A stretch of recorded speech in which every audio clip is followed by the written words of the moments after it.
అందరికీ నమస్కారం. తెలుగుదేశం పార్టీ కార్యకర్తలకి నాయకులకి అతిపెద్ద పండుగ మహానాడు.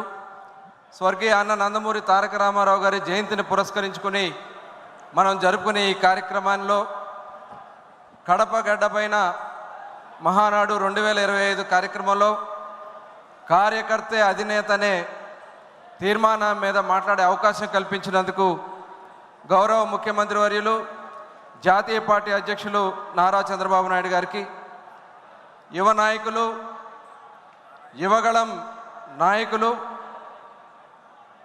మంత్రివర్యులు నారా లోకేష్ గారికి, అలాగే రాష్ట్ర పార్టీ అధ్యక్షులు పల్లా శ్రీనివాస్ గారికి, వేదికను అలంకరించిన తెలంగాణ ఆంధ్ర రాష్ట్ర నాయకులకి, ఈ కార్యక్రమానికి విచ్చేసిన తెలుగుదేశం పార్టీ కుటుంబ సభ్యులందరికీ కూడా పేరు పేరున హృదయపూర్వక నమస్కారాలు తెలియజేసుకుంటా ఉన్నాను. ఈరోజు ఈ మహానాడుని ఇంత ఆనందంగా అద్భుతంగా మనం చేసుకున్నామంటే 2024 ఎన్నికల్లో మీరు చూపించినటువంటి చొరవ, మీరు చేసినటువంటి త్యాగ ఫలితమే ఈరోజు ఈ మహానాడు మనం ఇంత అద్భుతంగా చేసుకోగలుగుతా ఉన్నాం. తెలుగుదేశం పార్టీకి ఉన్న బలం కార్యకర్తలు, తెలుగుదేశం పార్టీకి తిరుగులేని బలం కార్యకర్తలు. ఆనాడు స్వర్గీయ అన్న నందమూరి తారక రామారావు గారు తెలుగుదేశం పార్టీ స్థాపించిన దగ్గర నుంచి ప్రతినిత్యం ఏదైతే సిద్ధాంతాలకు కట్టుబడి పార్టీ నిర్మాణంలో కానీ పార్టీ ఇచ్చినటువంటి కార్యక్రమాల్లో కానీ భాగస్వాములై అనేక త్యాగాలు చేశాం, అనేక కష్టాలు పడ్డాం. కానీ ఏ రోజు తెలుగుదేశం పార్టీ జెండా వదలని ఏకైక నాయకత్వం ఉన్నటువంటి పార్టీ తెలుగుదేశం పార్టీ. అలు పెరగని పోరాటాలు చేశాం, దాడులు చేశారు, కేసులు పెట్టారు, అరెస్టులు చేశారు.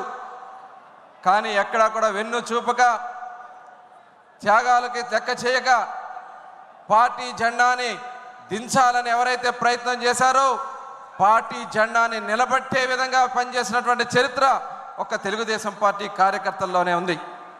అన్న నందమూరి తారక రామారావు గారు చేసినటువంటి చైతన్య యాత్ర ద్వారా ప్రారంభమైనటువంటి ప్రస్థానం, పార్టీ ఏ పిలిపించిన కార్యక్రమాలు మనం చేశాం. మన నాయకుడు నారా చంద్రబాబు నాయుడు గారు వస్తున్నా మీకోసం పాదయాత్ర ద్వారా రాష్ట్రం అంతా పాదయాత్ర చేస్తే చంద్రబాబు నాయుడు గారికి అండగా నిలబడ్డాం. యువ నాయకుడు నారా లోకేష్ గారు పాదయాత్ర చేస్తున్నటువంటి సందర్భంలో యువగళం పాదయాత్రకి అనేక ఇబ్బందులు కలిగించాలని ప్రయత్నం చేసినా, ఆటంకాలు కలిగించాలని ప్రయత్నం చేసినా లెక్క చేయక నిలబడింది తెలుగుదేశం పార్టీ కార్యకర్తలు, నాయకులు. మరి ఆ రోజున ఆయన యాత్రని నిర్వీర్యం చేయాలని చాలా ప్రయత్నాలు చేశారు, కుట్రలు చేశారు. ఎన్ని అవరోధాలు సృష్టించినా, ఎన్ని ప్రయత్నాలు చేసినా లెక్క చేయకుండా పార్టీ గెలుపు కోసం నిలబడినటువంటి విధానం 2019-24లో తెలుగుదేశం పార్టీ నాయకత్వాన్ని అణిచేయాలని ప్రయత్నం చేసి అనేక మంది మీద తప్పుడు కేసులు పెట్టి చంద్రబాబు నాయుడు గారిని కూడా అక్రమ కేసు పెట్టి అరెస్ట్ చేశారు. అచ్చెన్నాయుడు గారిని, యనమల రామకృష్ణుడు గారిని, ప్రభాకర్ రెడ్డి గారిని, ఇలా అనేక మంది నాయకుల్ని అరెస్టులు చేసి జైల్లో పెట్టారు. నాయకత్వం లేకుండా చేయాలని అనేక ప్రయత్నాలు చేశారు. తెలుగుదేశం గ్రామ స్థాయిలో ఉన్నటువంటి నాయకుల్ని, తోట చంద్రయ్య, అలాగే అనేక మంది నాయకుల్ని అతి దారుణంగా హత్యలు చేశారు. హత్యలు చేసినా కూడా లెక్క చేయలేదు, పోరాడి నిలబడ్డాం. ఆ రోజున చూసాం, తోట చంద్రయ్య తెలుగుదేశం పార్టీ నాయకుడిగా యాక్టివ్గా ఉన్నారని చెప్పి నడి రోడ్డు మీద కోడిని కోసినట్లుగా పీక మీద కత్తి పెట్టి జై జగన్ అనమంటే జై చంద్రబాబు అని ప్రాణత్యాగం చేసినటువంటి కార్యకర్తల బలం తెలుగుదేశం పార్టీది. అటువంటి అనేక కేసులు పెట్టారు, వేల మందిని, వందల మందిని పొట్టన పెట్టుకున్నా లెక్క చేయలేదు మనం.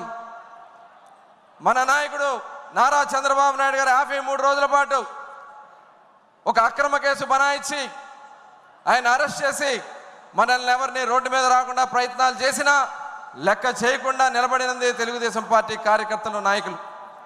ఒక ఆంధ్ర రాష్ట్రంలోనే కాదు, ప్రపంచంలో ప్రతి ఒక్క తెలుగు బిడ్డ రోడ్డెక్కి నిలబడ్డారంటే అది తెలుగుదేశం పార్టీ కార్యకర్తలకి నాయకులకు ఉన్నటువంటి నిబద్ధత అని చెప్పి ఈ సందర్భంగా మీకు తెలియజేస్తా ఉన్నా. పార్టీ ఏ కార్యక్రమాలు ఇచ్చినా ఏ రోజు కూడా వెనకబడలేదు. ఏ పిలిపించినా ఇంటింటికి తెలుగుదేశం అంటే ప్రతి ఇంటిని మన ప్రతి గడప మిగిలిందంటే రేపు తెలుగుదేశం తీసుకెళ్లాల్సినటువంటి బాధ్యత కార్యకర్తలుగా మనం తీసుకుందాం.